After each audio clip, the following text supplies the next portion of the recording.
So as discussed, we are going to start with block 5. Today we are going to start with block 5, and this is the last block for this semester, right? Yeah.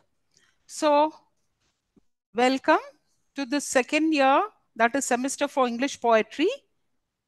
And in this block, we have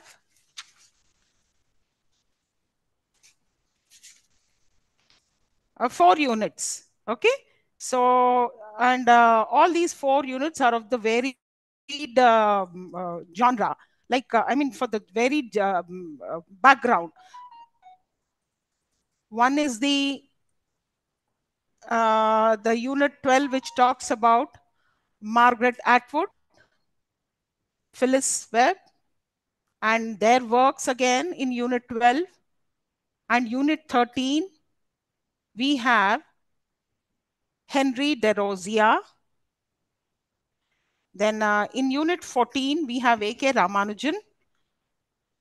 And unit 15, we have Judith Wright. Okay. So before we plunge into this block 5, let us quickly have a look at the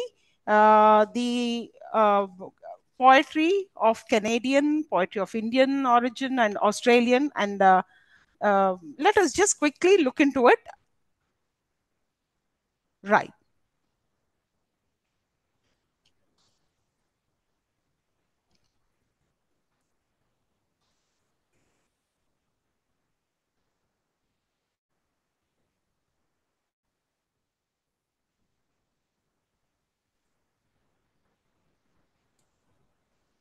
So here we go.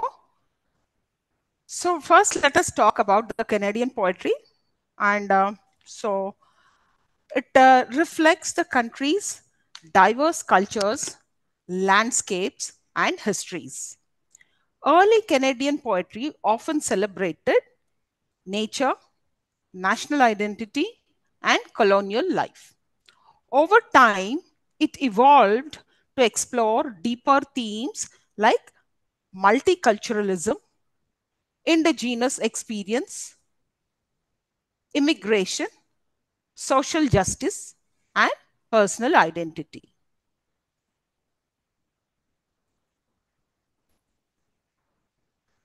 Canadian poets like E.J. Pratt, Margaret Atwood, Leonard Cohen, and P.K. Page have made important contributions.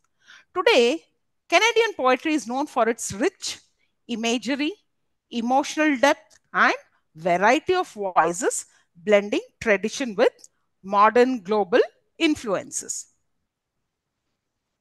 And in spite of the widespread notion that Canadian poetry is a branch of English or French poetry, and to some extent American poetry, it evolved over a period of time, asserting its distinctness and individuality. In fact, it produced many competent poets.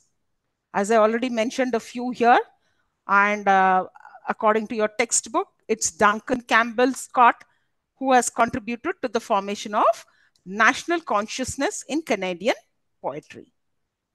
And he's been supported by poets like G.B. Roberts, Archibald Lampman, Duncan Campbell, and so on.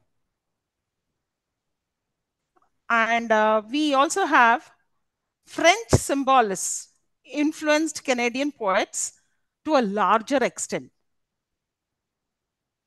Today, Canadian poets have established a distinct niche for themselves. What is fascinating is two women poets, Margaret Atwood and Phyllis Webb, produce some brilliant work. So this was in short about the Canadian poetry. Right.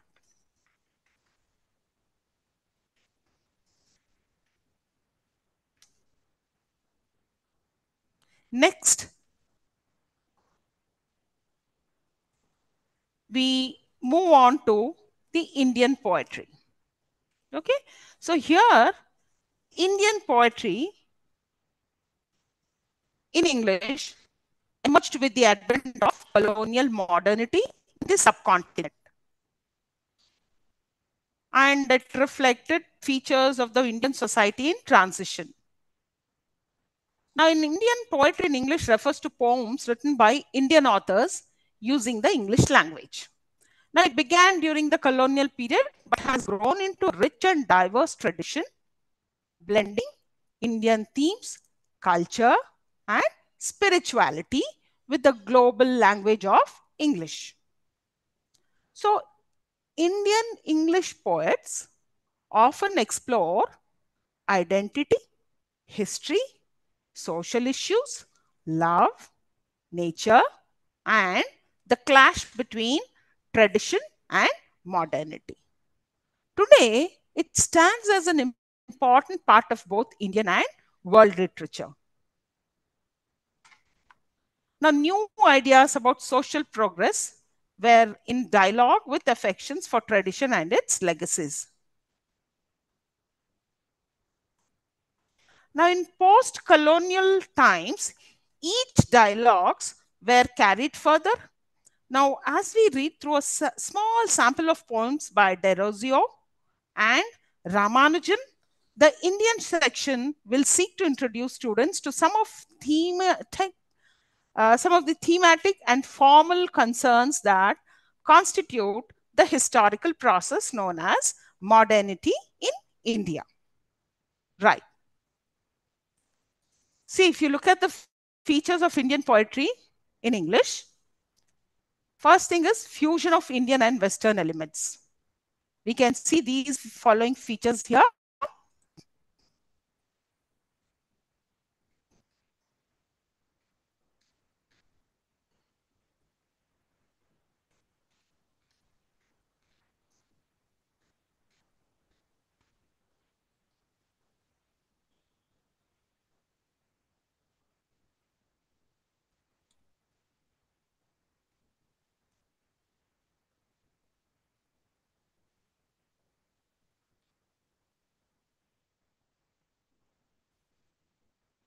Right.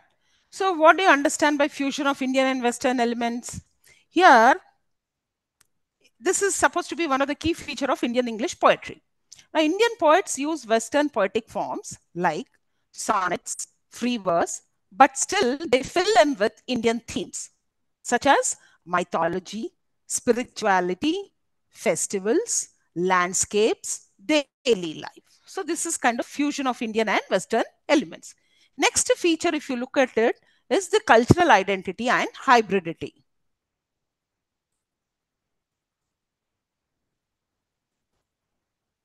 Right.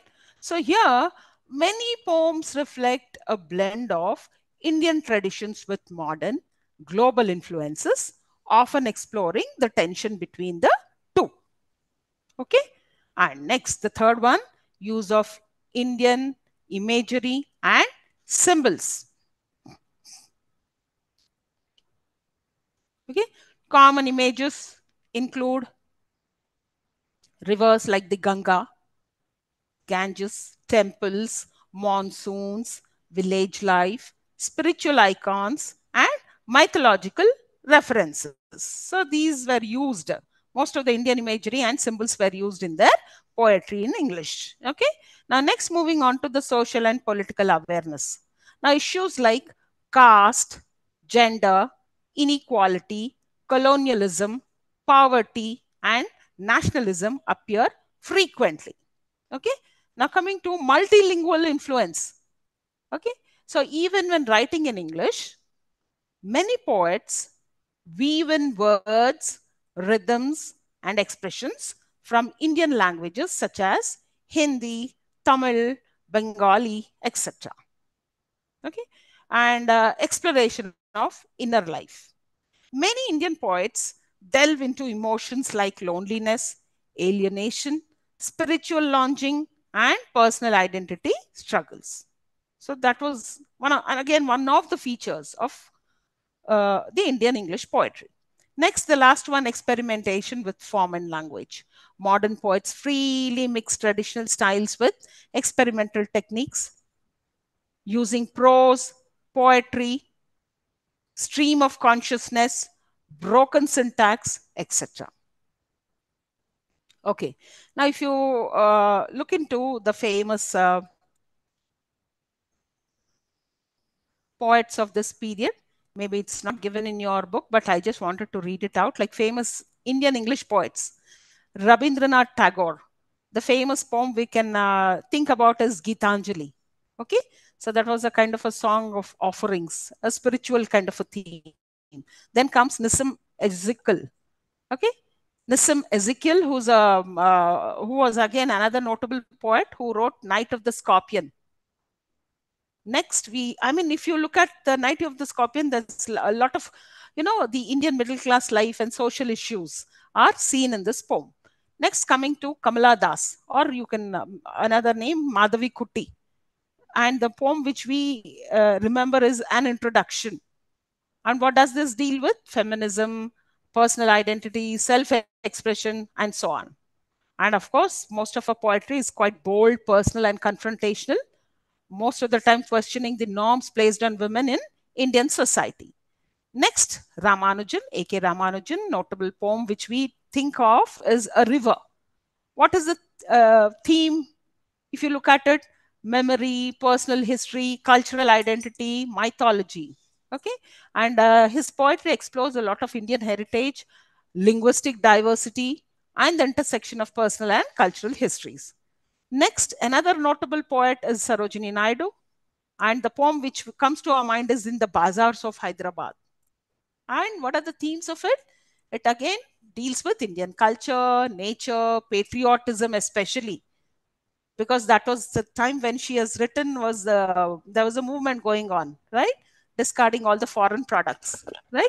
Swadeshi movement. So then, and love. So this is close to a patriotic theme. Next, coming to Jayanta Mahapatra, where the notable poem which we can think about is Indian Summer. All right.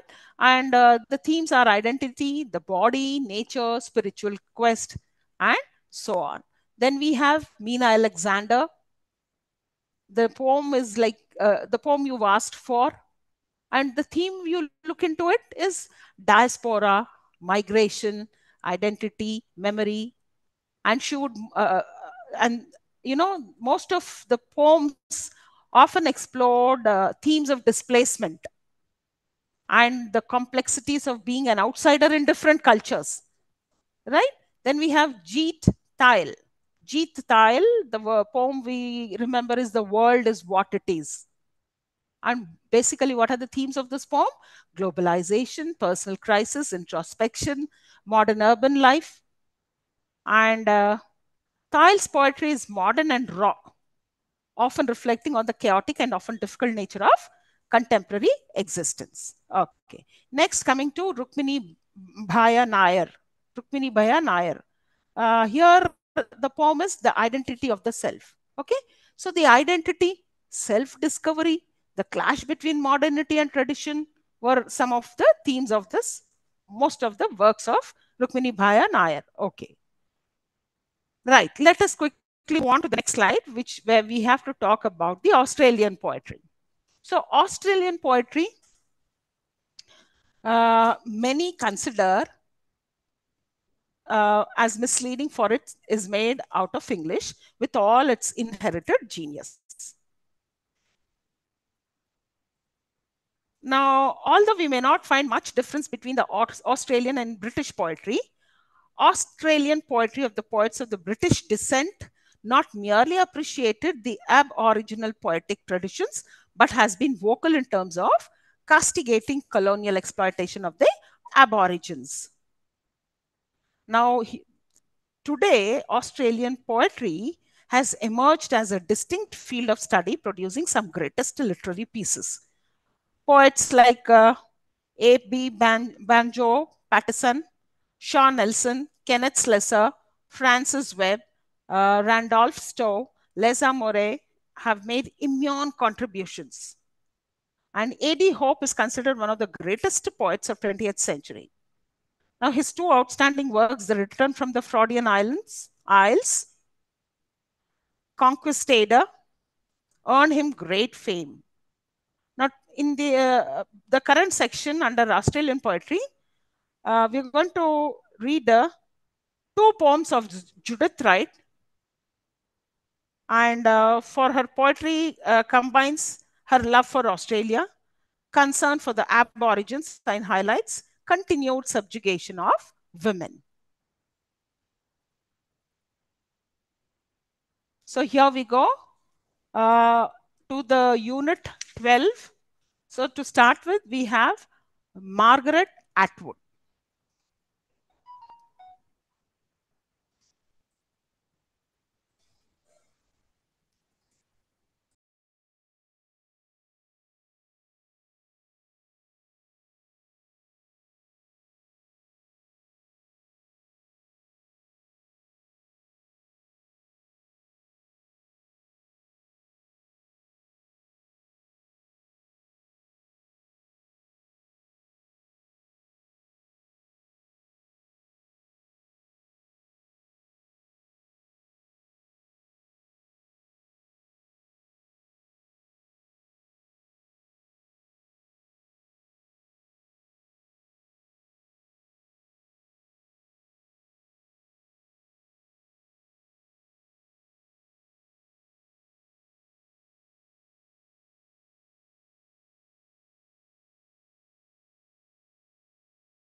So let us look into a brief introduction of Margaret Atwood. Uh, Margaret Atwood is a renowned uh, Canadian author, poet, and literary critic, best known for her works of fiction that often explore themes of gender, power, identity, and environmental issues.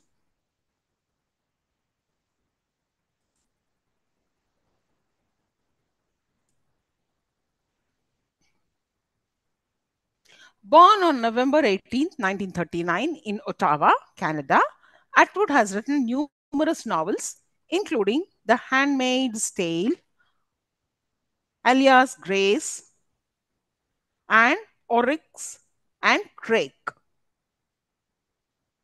Her writing is marked by sharp social commentary and speculative elements, making her a leading voice in both contemporary literature and feminist thought. In addition to her fiction, Atwood has published poetry, essays, and works of literary criticism and has received numerous international awards for her contribution to literature.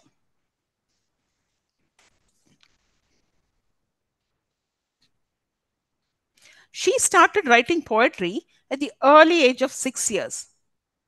She significantly contributed to the genres of poetry and short stories too. Now, her writings have appeared in a wide range of scholarly material, spanning from college and university textbooks to important literary journals and anthologies. And Atwood's sense of description is one of her best talents. Now, of the major influences on Atwood's literary career was the work of romantic poet William Blake, as is evident in her first collection of verse, Double Persephone, which also sets the tone and theme for the rest of her poetry. Now, much of her poems in the much later collection transcend the feminist concerns of Atwood's previous works and deal with politicals, issues of amnesty, international, and the injustice and abuse human beings in general are subject to. And her literary graph kept moving up and still continues to do so.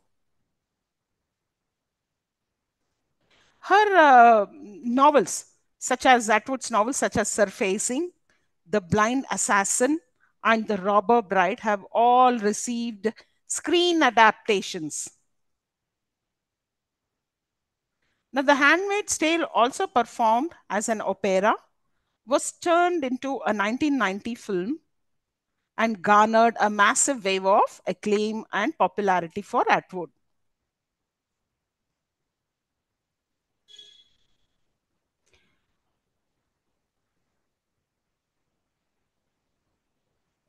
Now, the Mad Adam trilogy has also been taken on board by HBO for future adaptation.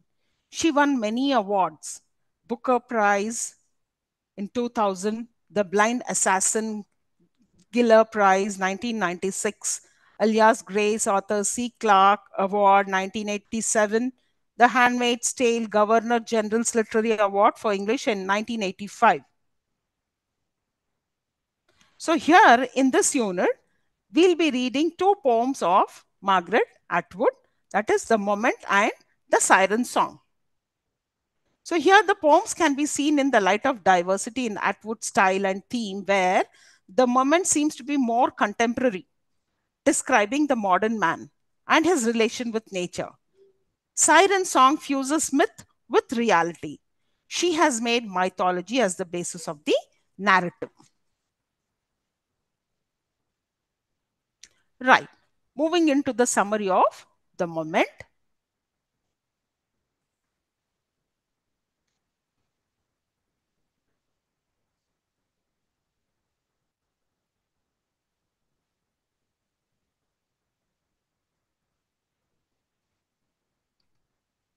So here, the moment, Margaret Atwood reflects on the illusion of ownership and human dominance over nature and the world. Now, the poem begins with a description of a person arriving at a point in life where they believe they have achieved success and possession of land, property, and a sense of arrival. They say, I own this, thinking they have earned it through years of effort. However, the second part of the poem challenges this belief. Nature responds silently and calmly, reminding the speaker that everything they believe they own, like, for example, the land, the trees, the air, existed long before they arrived and will remain long after they are gone. So ultimately, the poem suggests that humans are merely temporary inhabitants and not true owners of the earth. So this is the summary of the poem, The Moment.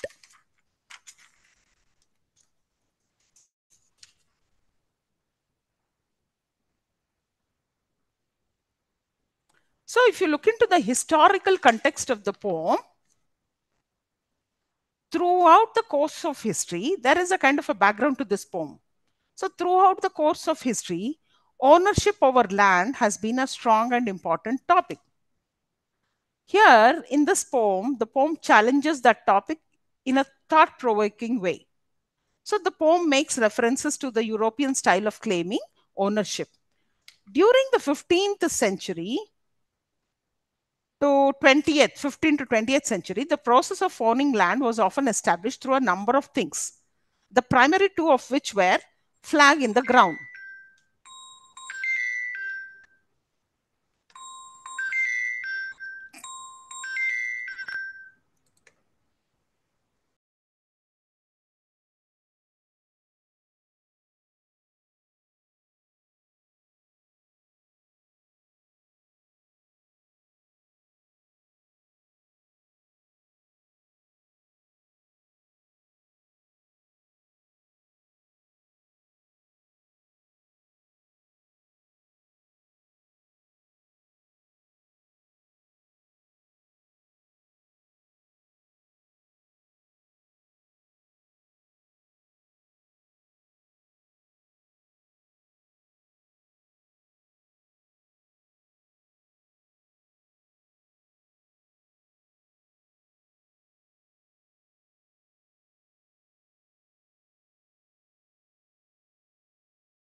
However, the second part of the poem challenges his belief.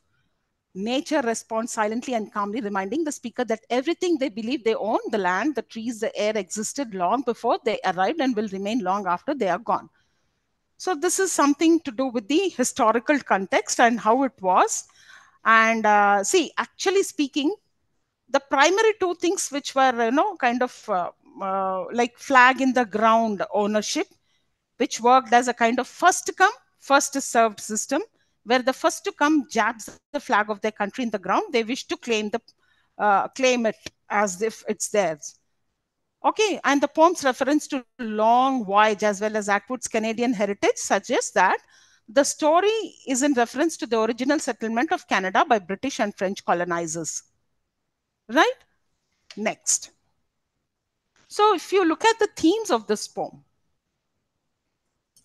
it's all about illusion of ownership. Okay, so the central theme is that human ownership of land or nature is an illusion. That's what Atwood says, isn't it? I mean, the land was already there, pretty well there, even before you arrived, and will continue to remain there even after you leave. So it's a kind of an illusion of ownership, and we, as human beings, have no right to claim that it is their owner, or they own it or their property. So we may claim to own things, but in truth, nature cannot be possessed. Impermanence of human achievements. The poem emphasizes the transience of human efforts. What we build or claim is temporary compared to the enduring presence of nature. Human versus nature. Atwood contrasts the human perceptions of dominance with the quiet, enduring power of the natural world. Hubris and humility. The poem critiques human arrogance and calls for humility in our relationship with the world around us. Okay, now look at the tone of this poem. It's reflective and philosophical. The tone begins contemplatively, almost triumphant, as it describes the speaker's sense of achievement. Subtle irony and reproof. As the poem progresses, the tone becomes quietly ironic, challenging the reader's assumptions about control and success. Humble and reverent. By the end, the tone shifts to a more reverent acknowledgement of nature's quiet authority. Right. Coming to imagery. Atwood uses vivid, grounded imagery to illustrate both human and natural dreams.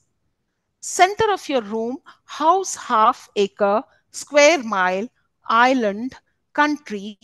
Now, this accumulative image illustrates the speaker's growing sense of ownership and the physical expansion of control. Trees, wind, and rocks, simple, enduring natural elements that contrast with human made boundaries and reflect nature's permanence. They saw, they say no, they say we were here first. Personification gives nature a voice, reinforcing its quiet dominance and timelessness. Now, what are the poetic devices in this poem? Personification. Nature is given a voice and agency. They say no. Okay. What does it mean? It makes it an active participant in the poem's message. Repetition. The phrase they say is repeated to emphasize nature's quiet insistence and rejection of human claims. Enjambment. Lines flow into one another without punctuation, mimicking the seamless continuity of nature versus segmented human ownership. Metaphor. The entire poem can be seen as a metaphor of life, power, and mortality. Our temporary presence in a world that does not belong to us. Next is irony. The initial declaration of ownership is undercut by the quiet rebuttal from nature, creating an ironic twist. Okay, let us look into the historical context.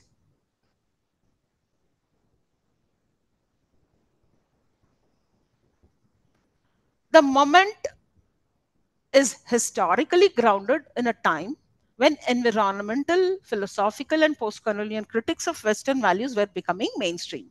Atwood uses the poem to reflect on how these issues affect our perception of success, land, and the natural world. It serves as a quiet but forceful reminder of our temporary place within a much older and enduring ecosystem. The moment is a powerful meditation on human arrogance and the fleeting nature of our achievements.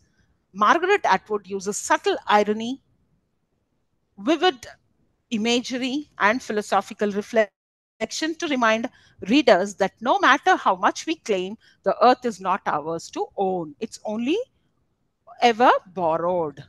Right. Next, we move on to The Siren Song by Margaret Atwood. Now, what is it here? This gives a voice to one of the mythological sirens who traditionally lured sailors to their deaths. The siren speaks directly to the reader, claiming she hates her role and feels trapped. She offers to reveal the secret of her irresistible song if the listener will rescue her. However, in a twist, this apparent plea for help is the real lure. It is the deadly song. The poem explores the manipulation of power, deception, and gender dynamics.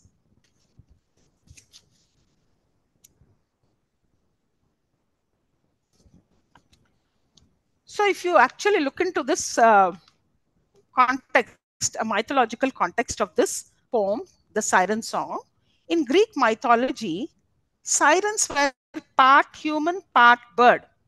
The three sirens were Pisino, Agalo, and Telsio, all daughters of a river god Achilles. One of them played the lyre, and one played the flute, and another sang. Now, legend has it that Demeter, the goddess of harvest and fertility, turned the sirens to half woman, half bird creatures when the three failed to rescue Demeter's daughter Persephone, who was kidnapped by the god of the underworld Hades. Now, the sirens then lived on a rocky island in the middle of the sea, possibly near Italy. They sang melodies so sweet that the sailors passing by could not resist getting closer to them. Following the sound of music, the sailors would steer the boats towards them or jump into the water to get closer. Either way, it always ended in disaster on the rocks. Now, Odysseus was the only man who had survived after listening to the song. Jason and Argonauts were also saved because they had a talented musician, Orpheus, on board with them. He played music that was even more beautiful so that the men hardly heard the song of the sirens.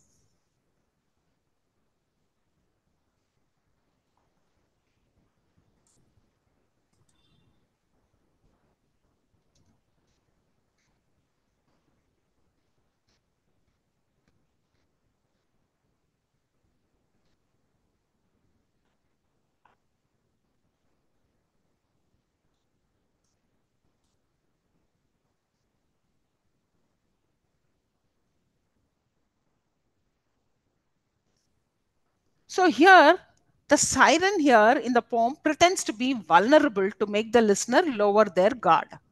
Her true power lies not in the literal song, but in the act of manipulation and psychological play. The poem flips the myth on its head. The victim is not the siren, but the listener who believes he's saving her life is the victim. Okay,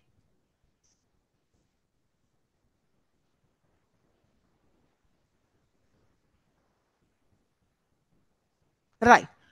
Now, coming to the themes. So, here, if you look at the themes, it's about deception and manipulation. The siren uses a false confession to trap her victim. Power of voice and language. The poem shows how words, not beauty or music, can seduce and control. Gender roles and feminist critic. The poem subverts the myth of the femme fatale by giving her agency and irony. Entrapment and boredom. The siren feels trapped in her role and resents the expectations placed upon her. Coming to the tone. Here, the tone is ironic and sardonic. The siren pretends to be vulnerable but is cunning and aware. Mocking and detached, the poem mocks both the victim's gullibility and the romanticized view of myth. Darkly humorous, there's subtle humor in how easily the victim is fooled. So, coming to the imagery, it's bird suit, feathery maniacs, picturesque and mythical, vivid descriptions that both references and ridicule the traditional siren image,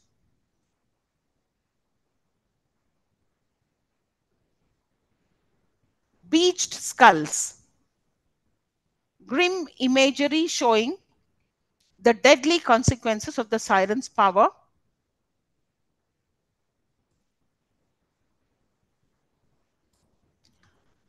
squatting on this island, a mundane image that contrasts with the mythical expectations. Then coming to the poetic devices, dramatic monologue. So the entire poem is spoken by the siren, revealing her inner thoughts. So it's a dramatic monologue. Then coming to irony, the siren's plea for help is actually her weapon, right? She's luring the people, the sailors there, and ends up in the death of the people. So it's an irony. Enjambment. Lines flow into each other naturally, mimicking a conversational tone. Metaphor. The song becomes a metaphor for emotional manipulation, personification, and allusion. The siren is a mythical figure given a modern human voice. Next, we are moving into another poet, Phyllis Webb, right? And Phyllis Webb was a Canadian poet, broadcaster, and essayist, known for her innovative and introspective poetry. Her work is often associated with modernism and explores themes such as identity, language, death, and the role of the poet in society. Webb was a prominent figure in Canadian literature and helped shape the national poetic voice, particularly through her deep philosophical reflections and stylistic experimentation. She also worked with the Canadian Broadcasting Corporation, where she contributed to cultural programming that brought literature and thought to a wider audience. Right. Let us have a quick look at the poem which is prescribed and written by Phyllis Webb, that is Poet.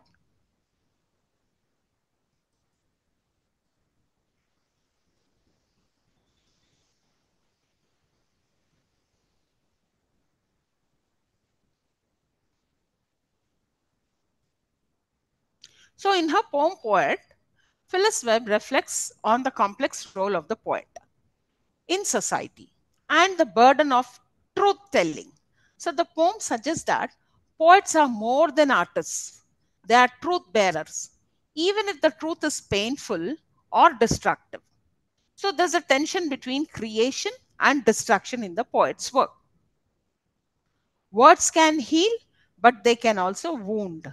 Web speaker grapples with the loneliness and responsibility that come with this role, hinting at the emotional cost of being a poet who must speak what others may fear or avoid. So the poem subtly explores the emotional toll of language and the paradox of the poet's existence, compelled to write and reveal, yet haunted by the very act of doing so.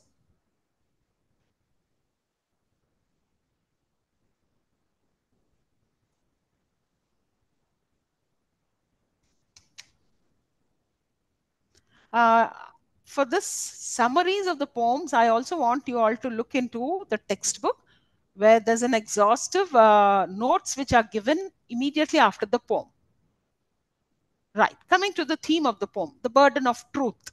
The poem explores the poet's role as someone burdened with the responsibility of speaking the truth, even when it is uncomfortable or destructive.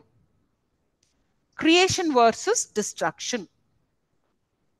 There's a deep tension between the poet's ability to create beauty through words and the potential to harm or reveal painful realities.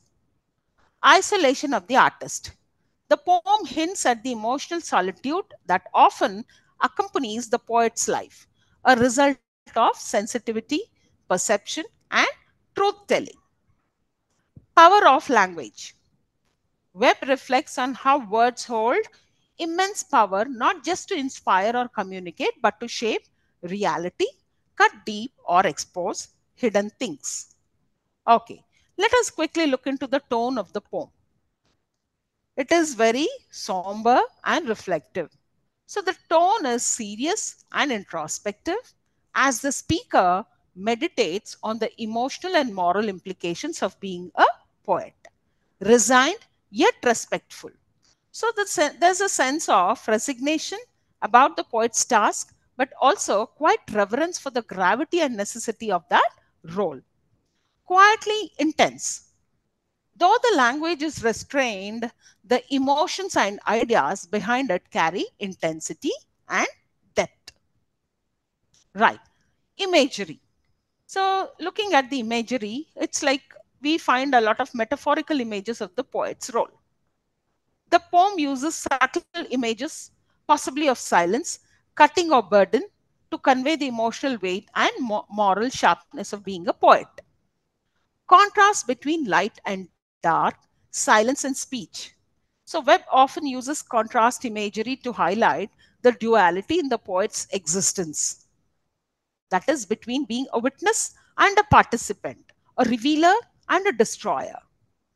Next, minimalist stark imagery. Webb's style often leans towards spare and powerful images that evoke emotion through suggestion rather than elaborate description.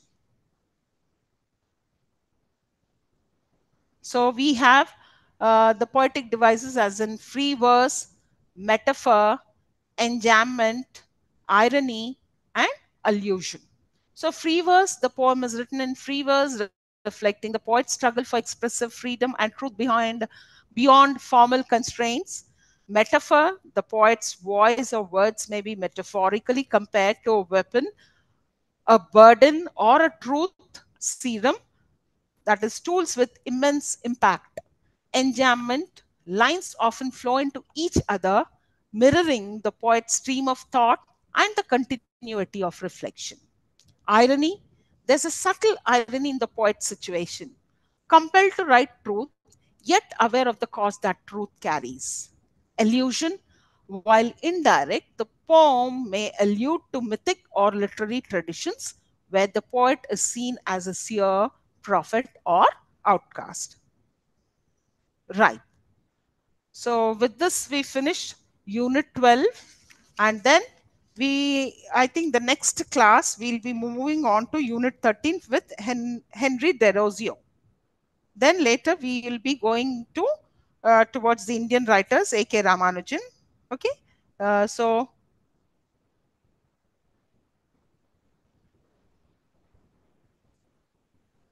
So even I think Henry Derozio also will be of the Indian origin. Um, of the Indian descent. So the next session we'll start with Unit 13, Henry Derozio. So for today, we are done with the session. Right.